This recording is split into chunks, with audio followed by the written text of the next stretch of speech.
এখন আমরা এই ছবিটিকে চাইলে কালার করতে পারি। প্রথমে আমরা গাছের জন্য সবুজ রং নিয়ে নিই। সবুজ রং দিয়ে দিলাম গাছে। আমাদের ড্রয়িংয়ের পেছনে একটি লাইনে একটু সমস্যা হয়েছে, এই জন্য ফিল আপ করতে সমস্যা হচ্ছে, কিন্তু আমরা সবুজ রং দিলাম গাছের জন্য। ধরো পেছনে আবারও সবুজ রং দিয়ে দিই, একটু ডার্ক সবুজ দিই,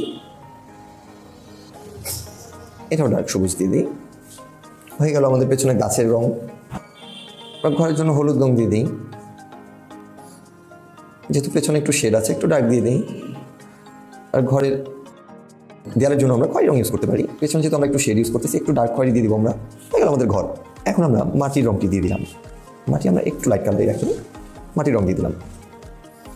গাছের জন্য আমরা খয়েরি রং দিতে পারি।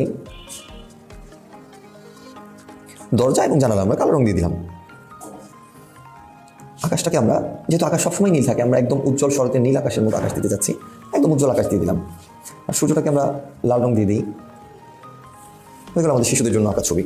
সাথে একটু অ্যাডভান্স দিকে যেতে চাইলে, আমরা যদি একটু অ্যাডভান্স কাজ করতে চাই, তাহলে আমরা এর সাথে একটু শেড দিয়ে দিতে পারি। যে আমরা ঘরের নিচে একটু শেড দিব, আমার যদি মনে হয় যে আমরা একটু এখানে একটু শেড অ্যাড করতে পারি, আরও ডার্কে গেলে এখানে একটু শেড অ্যাড করতে পারি।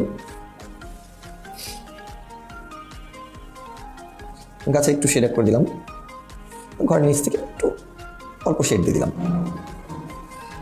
এখন আমাদের শিশুদের আঁকার ছবির জন্য আমরা সূর্যটাকে একটু লাইন দিয়ে বুঝিয়ে দিই যে এটা সূর্য।